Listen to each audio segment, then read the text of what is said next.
mantan Menkominfo Johnny G. Plate menjalani sidang perdana terkait kasus korupsi Tower BTS hari ini, Selasa 27 Juni di Pengadilan Tipikor pada Pengadilan Negeri Jakarta Pusat.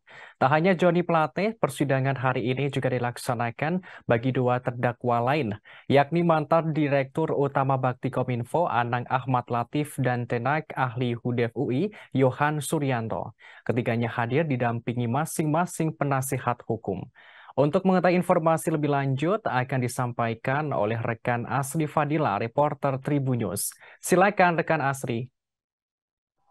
Ya, terima kasih rekan Bima. Jadi Tribuners pada hari ini, sebagaimana yang sudah disampaikan, mantan Menkominfo Johnny G. Plate menjalani sidang perdana bersama dua terdakwa lainnya. Dalam persidangan tadi, jaksa penuntut umum mengungkapkan bahwa Johnny Plate dan dua terdakwa lainnya melakukan korupsi terkait pengadaan tower BTS Kominfo. Mereka disebut-sebut merugikan negara hingga lebih dari 8 triliun rupiah. Uang itu pun mengalir ke para tersangka dan terdakwa, juga para rekanan proyek dengan rincian sebagai berikut Tribuners. Johnny Plate menerima 17 miliar, kemudian Anang Latif menerima 5 miliar, Yohan Suryanto menerima 453 juta rupiah, kemudian Irwan Hermawan menerima 119 miliar, Windy Purnama menerima 500 juta, Muhammad Yusrifki Mulyawan menerima 50 miliar rupiah. Kemudian ada juga kepada rekanan-rekanan proyek, yaitu Konsorsium Fiberhome, PT Telkom Infra, dan PT Multitrans Data menerima 2 triliun lebih. Kemudian Konsorsium Lintas Arta, Huawei, dan Sansaya Exindo Indonesia menerima sekitar 1 triliun lebih. Kemudian ada konsorsium IBS dan ZTE menerima 3 triliun lebih. Jadi totalnya mereka menerima sekitar 8 triliun lebih terkait proyek BTS ini. Dan untuk Johnny Plate sendiri, Tribuners tidak hanya menerima uang, tapi dia juga menerima fasilitas dari para rekanan proyek BTS Kominfo.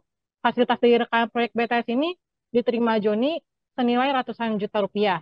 Di antaranya ada fasilitas-fasilitas yang digunakan untuk membiayai sebagian akomodasi Johnny G. Plate saat berkeliling Eropa. Di antaranya saat dia berada di Barcelona, Spanyol, kemudian saat dia berada di Paris, saat dia berada di London, dan juga saat Johnny G. Plate berada di Amerika Serikat.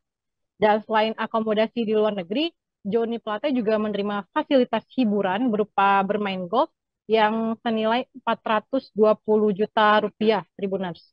Dan akibat perbuatannya, Johnny G. Plate beserta dua terdakwa lainnya dijerat pasal 2 ayat 1, subsidiar pasal 3, junto pasal 18, Undang-Undang Pemberantasan Tindak Pidana Korupsi, junto pasal 55 ayat 1 ke 1 KUHP.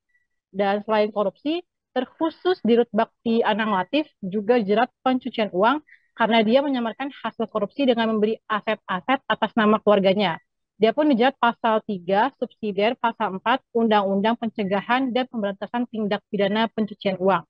Dan atas dakwaan jaksa penuntut umum itu, ketiga terdakwa tadi kompak mengajukan eksepsi, dan eksepsi itu akan dibacakan dalam persidangan lanjutan, yaitu pada Selasa depan, 4 Juli 2023. Demikian yang sekiranya dapat saya sampaikan langsung dari Pengadilan Negeri Jakarta Pusat. Selebihnya saya kembalikan ke studio. Baik, terima kasih rekan Asri Fadila, reporter Tribunnews atas informasinya. Selamat bertugas kembali. Terima kasih sudah nonton. Jangan lupa like, subscribe, dan share ya.